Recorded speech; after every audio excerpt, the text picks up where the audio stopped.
आप देख रहे हैं जैसा बाहर हैं ये आज इस समय ठंड का टाइम है, सुबह 10 बजे जब धूप आ जाती है, इस समय शाम का समय हो रहा है, तो ये बाहर आ जाते हैं और दिन भर बाहर रहते हैं जी। इनको पानी वानी सब बाहर आप देख रहे हैं, डायरेक्ट नल से या वैसे पानी भी मिल जाता है। जय जवान जय किसान दोस्तों, संधू एग्रो फार्म के YouTube चैनल पर मैं डॉक्टर राजवीर सिंह संधू आप सभी का स्वागत करता हूं। दोस्तों, आज हम आपको मिलवाएंगे एक ऐसे व्यक्ति से जो पेशे से वकील हैं और ये रुद्रपुर उत्तराखंड में अपनी प्रैक्टिस करते हैं। लॉकडाउन के दौरान दुनिया ठहर सी गई थी, इन्हें भी घर पर बैठना पड़ा, लेकिन इन्हें घर पर बैठना मंजूर नहीं था। ये अपने गाँव चले आए और अपनी देख रेख में अपने छोटे भाई को इन्होंने देसी पोल्ट्री फार्मिंग का काम शुरू कराया। ये फ्री रेंज में RIR, ब्लैक एस्ट्रोलोब और कड़कनाथ पर काम कर रहे हैं। आज हम आपको इनका बहुत अच्छा शेड दिखाएंगे जो थाईलैंड की टेक्निक पर बना हुआ है। तो चलिए आपको मिलवाते हैं भूपेश दुमका जी से और जानते हैं इनके इस देसी पोल्ट्री फार्मिंग के अनुभव के बारे में। भाई साहब, बहुत बहुत स्वागत है आपका हमारे चैनल पर। सबसे पहले आप हमारे दर्शकों को अपना और अपने फार्म का एक छोटा सा परिचय दीजिए। जी नमस्कार संधू साहब, मैं एडवोकेट भूपेश दुमका, मैं बेसिकली टैक्स कंसल्टेंट हूँ और रुद्रपुर में प्रैक्टिस कर रहा हूँ।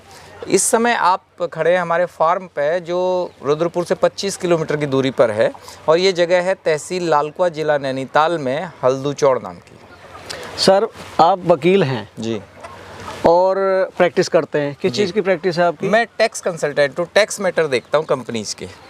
और ये आपका फार्म है जी, तो कैसे मैनेज करते हैं आप इसको? हाँ संधू साहब, ये एक्चुअली मैं सही कहूँ तो मैं मैनेज नहीं करता हूँ, मैं इनको बाहर से सपोर्ट करता हूँ।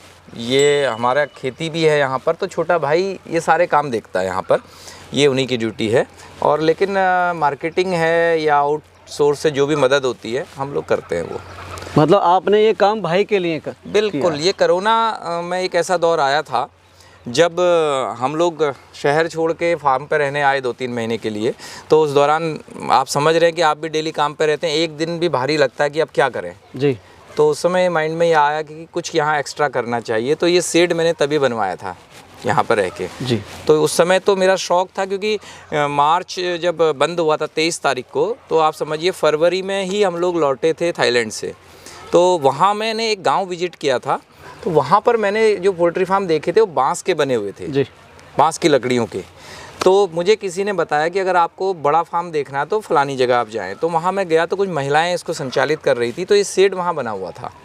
हाँ, मैं देख रहा हूँ बहुत अच्छे तरीके से बनाया हुआ है। बेसिकली थाईलैंड में इसी तरह के घर होते हैं। जी जी जी जी, पूरी तरह से एरिएशन का इंतजाम किया गया ऊपर से। हाँ जी जी। तो वहाँ मैंने इसको फ़ोटो वगैरह लिए थे, उनसे परमिशन ली थी, वीडियो भी बनाया था छोटा सा।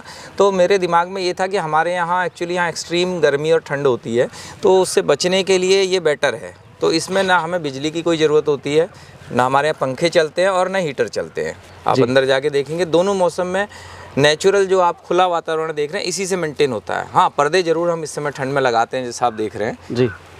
तो जब आपने शुरुआत की थी किस बर्ड से शुरू किया था? सर, पहले बार हमने रखे थे इसमें 400 कड़कनाथ और 400 RIR जी, बल्कि 300 ही रखे थे RIR, कड़कनाथ ज़्यादा थे। ये 2 ब्रीड से शुरू किया था। कैसी ब्रीड हैं दोनों?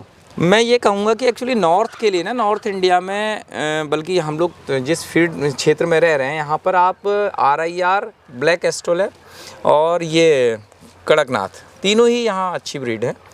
मतलब अच्छी तरह से इसका पालन पोषण हो सकता है। मैं थोड़ा सा और क्लैरिफाई करूं इसको, तो मीट के लिए कौन सी ब्रीड अच्छी है और एग के लिए कौन सी ब्रीड अच्छी है?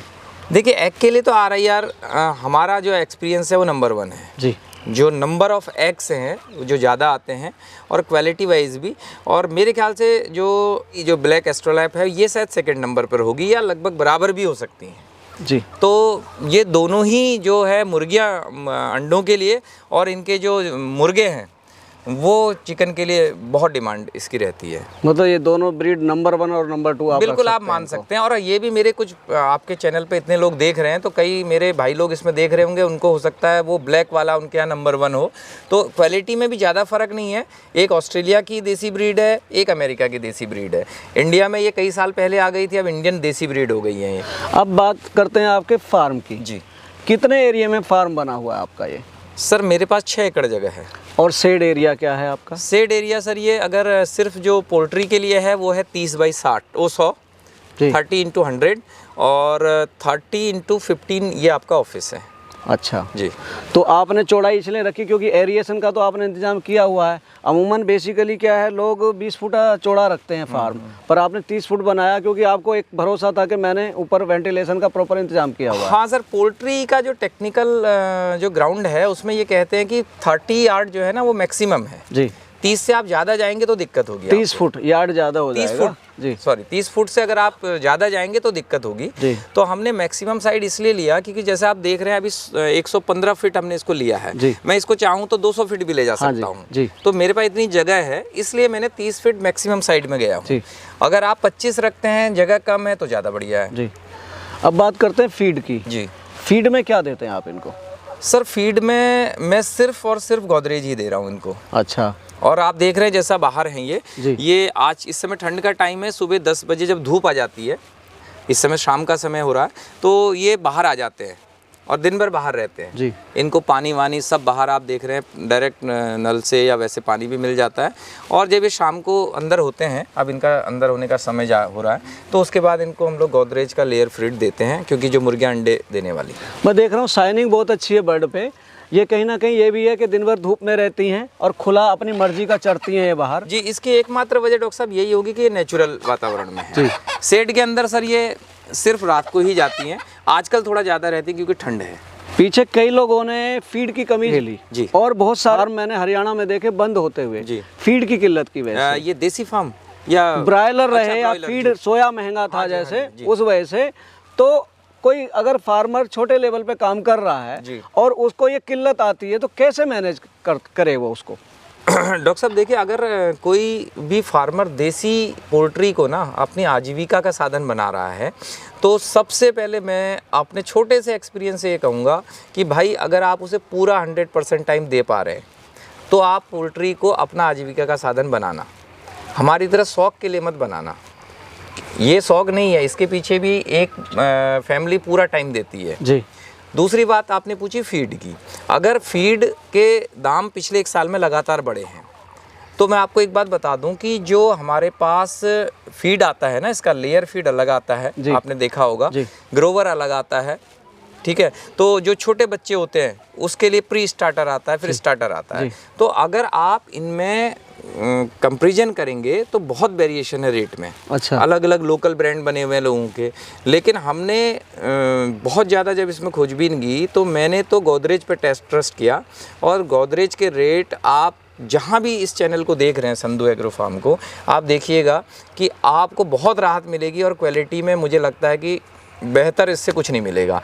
तो बहुत आसान रेट हैं आज भी बजाय दूसरे के। जी। लेकिन अगर फिर भी आप बाज़ार का अगर फीड नहीं कर पा रहे, आप के पास नहीं इतनी गुंजाइश है, तो उसका 2 ही तरीके हैं। फिर आपके पास जगह होनी चाहिए खुली ताकि ये बाहर से कुछ ना कुछ ले पाएँ। और दूसरा ऑप्शन ये है कि मेरे किसान भाई ये कर सकते हैं कि जब आपके यहाँ जो फसल तैयार हो, जिस समय मक्का तैयार हो तो आप किसानों से मक्का खरीद के रख लें, बाजरा तैयार हो तो बाजरा रख लें, गेहूँ तैयार हो तो गेहूँ रख लें। तो जब 3, 4, 5 चीज़ें जो उसमें मिलाई जाती हैं वो हो तो आप अपनी लोकल चक्की में 50 किलो, 100 किलो या 20 किलो अपना उतना ही पिसा के देते रहें, वो आपको सस्ता पड़ेगा। क्योंकि सीजन में जब फसल आती है सस्ता भी मिलता है, उस समय रख लेना चाहिए। जी। अब बात करते हैं इनकी आप मार्केटिंग की। जी। बेसिकली आपने पाला हुआ, मैं देख रहा हूँ बड़े अच्छे से आपने फार्म मेंटेन किया हुआ है। देखो बिना बेचे तो इनका फीड का खर्चा चलेगा नहीं। बिल्कुल नहीं। आप एग बेचते हैं या चिक्स तैयार करके बड़ा चिकन पर्पस से बेचते हैं? सर मेरा तो एक्चुअली ऐसा पर्टिकुलर मैंने डिफाइन नहीं किया था जब शुरू किया कि मैं चिकन के लिए कर रहा हूँ या एग के लिए। जी। लेकिन पहला बैच जो हमारा निकला है दूसरा ही है। जी। तो पहले बैच में हमने अंडे का काम बढ़िया किया। अच्छा। पहले बैच में जैसे मैंने बताया था कि अंडे के समय लगभग 500 के आसपास मुर्गियाँ रही होंगी। जी। तो लास्ट सीजन हमने 1,70,000 के आसपास अंडे बेचे थे। जी। रुपये में। जी। जी। और उसके बाद वो बैच भी निकल ही गया पूरा। जी। मतलब मार्केट में चला गया। ये उसमें से कोई भी नहीं है, ये 6 महीने का लगभग दूसरा बैच है हमारा। लेकिन उन अंडों के साथ साथ हमारे पास एक छोटी सी हैचरी भी है। अच्छा। 170-75 अंडों की। उसके साथ साथ मैंने लगभग 36 या 3700 बच्चे भी बेचे। मतलब आपने अपने यहाँ के अंडे से बच्चे तैयार किए जी, और 3-3.5 वही ये फ्लॉक भी है आपके पास में, वो और ये आपने सब बाहर हमारा भी ही सेल है, ये किया। हमारे यहाँ का तैयार है जी। लेकिन एक विशेष बात ये थी, हमने जो बच्चे तैयार किए इसमें 100% तो नहीं कहूँगा, लेकिन मैक्सिमम वो बच्चे हैं जो मुर्गी ने खुद सेके निकाले हैं। जी, मतलब आपने अंडे इकट्ठे किए, इनके जी आपने 12 घोंसले से बनाए और 15 वहाँ से 16 हैच कराए। 12 16 15 अंडे मुर्गियाँ अंदर रख लेती हैं जी। तो वो भी 20 दिन लेती हैं, 22 दिन, जी। और मशीन भी उतना ही टाइम लेती है, तो दोनों पैरेलल चल रहे थे मेरे यहाँ। और मैंने सुना है कि जो मुर्गी के हैच किए हुए अंडे से बच्चे निकलते हैं, जी, जी। चिक्स निकलते हैं, उनमें कोई बीमारी भी नहीं आती है। उनका इम्यून सिस्टम बहुत मजबूत होता है जी। क्योंकि वो नेचुरल प्रोसेस से आते हैं। हाँ जी। तो हमने ये पाया कि जो मुर्गी अंडे सेके बच्चे बनाती है उसका आप डेथ रेशियो देखेंगे तो वो 1% भी नहीं है। जी। 100 अगर आप बच्चे मेरे यहाँ से लेके जाइए जो मुर्गी के बनाए हुए हैं, आप यहाँ से दिल्ली लेके जाइए, शायद एक भी ना मरे। जी। और अगर आप वही हैचरी के लेके जाएंगे तो 10% से 8% का रेशियो आपको मिलेगा। 8-10% 100-200 किलोमीटर में रहता है इतना। जी, आपने कर करके सीखा। जी बिल्कुल, ठीक है ना? बिल्कुल। तो हमारा जो भाई देख रहे हैं, जो इच्छुक है, जिनकी इसमें रुचि है, वो अगर करना चाहे तो उनको एक मैसेज दीजिए कि किस लेवल से और किस तरह से वो शुरू करें। मैं फिर कहूँगा कि देसी पोल्ट्री को अगर आप शुरू कर रहे हैं, आजीविका के लिए शुरू कर रहे हैं, तो एक फिगर पकड़िए 100 बच्चों की। मैं फिर कह रहा हूँ, अगर आजीविका के लिए कर रहे हैं तो 100 मिनिमम होने चाहिए और मैक्सिमम मत जाइएगा। 100 पे ही आप ट्रायल कीजिए बस। 100 की एक ऐसी फिगर है जिसको आप 50-50 के टुकड़ों में बांटिएगा। पहले आप 50 बच्चे रखिएगा और उनमें 1.5 से 2 महीने का गैप रखना जरूरी है डॉक्टर साहब। जी। क्योंकि जब वो तैयार होंगे और अंडे होंगे ना, उनमें इतना गैप होगा। अच्छा। और आपको इसको कम से कम 6 महीने देने हैं बस। 6 महीने आप 100 बच्चों पे लगा लीजिए। उसके बाद 6 महीने में आपको चिकन लायक भी हो जाएंगे, अंडे देने लायक भी हो जाएंगे। इनका डेथ रेशियो क्या है पता लग जाएगा, क्या क्या बीमारी हैं ये पता लग जाएगा, क्या क्या इलाज है वो आप खोज लेंगे या ढूंढ लेंगे या लोग आपको बता देंगे। तो अगर आप फेल भी हुए तो 100 के रेशियो में ही नीचे होंगे कहीं ना कहीं। तो जो शुरू कर रहे हैं, आपने जिनके लिए पूछा था, उनसे मेरी रिक्वेस्ट है सिर्फ 100 से ही करें और 50-50 के गैप में। मतलब वो 100 जो बर्ड या चिक्स आप लेंगे वो आपको एक्सपीरियंस भी देंगे। बिल्कुल। और मार्केटिंग भी सिखाएंगे। बिल्कुल आप सही कह रहे हैं सर। वो आपके लिए बेसिकली क्या है कि आपको ही सिखा रहे हैं। जी। और मार्केटिंग आपने जो वर्ड यूज किया, ये बिल्कुल कड़वी सच्चाई है। ये बिकता नहीं भाई जल्दी देसी, ये आपको बेचना पड़ता है और ढूंढने पड़ते हैं लोग। मेरे साथ डॉक्टर साहब थोड़ा सा यह है, मैं शहर में रहता हूँ तो अपने लिंक्स हैं और शहर में ही ये बिकेगा। ये आप जान लीजिए कि ये शहर में ही बिकेगा और शहर में थोड़ा सा लोगों के पास पैसा होता है तो वो पैसा खर्च कर पाएंगे इसके पीछे। वरना ब्रॉयलर मुर्गा 100-150 रुपये में मिल जाता है। ये 500 रुपये से नीचे का पीस हम ही लोग नहीं देते हैं यहाँ से। जी। तो अब आप बताइए 500 रुपये का पीस लेके कोई बना के आपको कैसे खिलाएगा? आपने अपनी मार्केट कैसे बनाई, थोड़ा सा? सर मेरी मार्केट का सीधा फंडा है, देसी पोल्ट्री में आपको 2-3 चीज़ें ध्यान देनी होती हैं कि आपके जो जिस शहर में आप रह रहे हैं उसके नज़दीक, अगर गांव में है तो उसके नज़दीक का कोई बड़ा शहर में है तो उस शहर के जितने भी मीट मार्केट के जो लोग इस पर काम करते हैं, इसका जो चिकन बेचते हैं, उनसे आप कांटेक्ट कीजिए।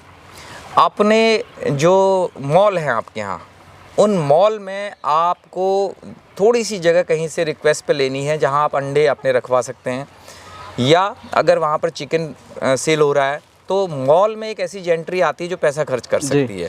अगर आपने वहाँ डिस्प्ले लगा दिया प्योर देसी चिकन या एग अवेलेबल हैं और अपना नंबर वहाँ छोड़ दिया तो आपका काम लगभग हो जाता है। जी।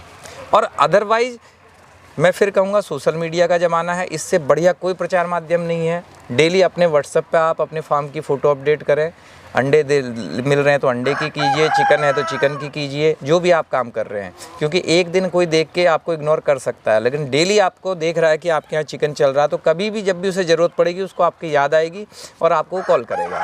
तो सोशल मीडिया का यूज सबसे पहले नंबर पे है, व्यक्तिगत संबंध दूसरे नंबर पे हैं, मार्केट तीसरे नंबर पे। जी। दर्शकों, भूपेश जी ने आपको अपने पोल्ट्री फार्मिंग के बारे में और अपने एक्सपीरियंस के बारे में बताया। यदि आपको इनके द्वारा दी गई जानकारी और हमारे द्वारा की गई कोशिश अच्छी लगी हो तो हमारी वीडियो को लाइक करें, ज़्यादा शेयर करें व चैनल को सब्सक्राइब करें। भाई साहब का भी भूपेश दुमका के नाम से एक चैनल है, आप उस चैनल को भी देखेंगे तो आपको वहाँ से बहुत सारी देसी पोल्ट्री की जानकारी मिलेगी। जी, उसमें मैंने डॉक्टर साहब ये जो शेड आपने जिक्र किया था, इस शेड को बुनियाद से, जिस दिन इसकी बुनियाद खुदी वहाँ से और जिस दिन इसकी ओपनिंग हुई तब तक के 7 एपिसोड मैंने बना के डाले हैं। अगर किसी भाई को देखना है कि ये शेड कैसे बना और इसमें क्या क्या लगा और कैसे कैसे लगा, तो वो 7 एपिसोड आप देखेंगे तो आपको पता लग जाएगा कि इसमें कितना मटेरियल लगा है, कैसे बना है, क्या इसकी इंजीनियरिंग थी, क्या डिजाइनिंग थी। मिलते हैं जल्दी एक नई वीडियो के साथ, तब तक के लिए जय जवान जय किसान। धन्यवाद, नमस्कार।